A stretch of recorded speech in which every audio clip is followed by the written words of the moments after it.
Using our body and all of the senses that come with our body can really accelerate learning in ourselves and in our children. So, today I want to talk about how we can use that, not just for academic learning, but for emotional learning and social learning. Children are great by their very nature, and we have the privilege and responsibility of raising them. It can be challenging at times. Let's talk about it. Hi, I'm Cynthia Armstrong. I'm a general and a special education teacher. I homeschooled my own children for 5 years, and I have overcome so many personal obstacles and teaching obstacles that I really want to help you to avoid some of the pitfalls I've made and make your own.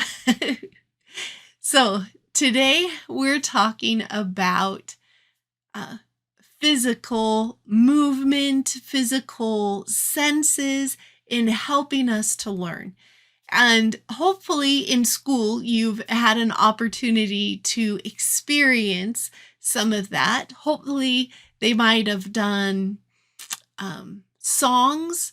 My children, when they went to school, they learned their times tables to the Macarena, and they were doing all the motions and adding the voice to it so that we're hearing it, we're feeling it in our mouth, we have motions to it, and those kind of physical helps can help us learn things academically. But even in the home, having physical things in our discussion, in our safety rules, in all parts of learning in the home can be just as beneficial. So if we want our children to, clean the kitchen a certain way, we could have things, on our fingers. We could say, first, we wipe the counter. Next, we do the dishes. Third, we do the floor. Whatever it is, we could put our words to it out loud. Making it in an order helps our brain. So we could pop up our fingers to help us remember, there's 3 things or 4 things or 5 things I need to remember. Did I get all of those? And we can put actions to them. So it could be, first, I wipe the counter. Second, I wash the dishes. Third, I sweep the floor. Right? We can put actions to the numbers so that we're learning the things we need to remember. The physical motions help us to add to that. Like, it's another layer of learning. And if we do our words in kind of a chanty, sing-songy way, those are all things that help us to learn and embed deeper. So when it comes to social things, the physical can help children who might be struggling with that. If you've heard of power poses, where you kind of pull your shoulders back, and you can do many different kinds of motions. You can do a Superman pose. You can put your hands on your fist. You can do whatever feels powerful to you can really help. For children who've been afraid to talk in my class, or if they talk, they're talking so quiet you can't hear them. Those are children, like, before they get up, I might have them choose a power pose that the whole class does. Sometimes we don't want to single children out. Oh, you need this, so we're going to have you do it. But here's the thing, if it helps one child, it can help us and it can help our other children.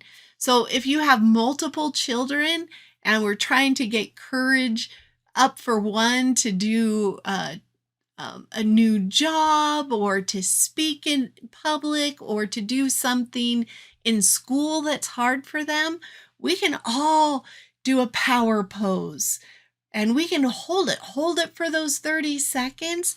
And I've noticed that the children's voices become louder, their face starts smiling, uh, and they're ready to learn, they're ready to do and try, and it can be really amazing. So we can use our physical bodies to help us learn things academically, to help us learn routines in our home. We could put actions to uh, things like going on an outing with children, right? Especially when they're younger, we can add what we're going to do. We're going to hold hands to cross the street. We're going to go down the slide. You have your backpack. Do you need some water?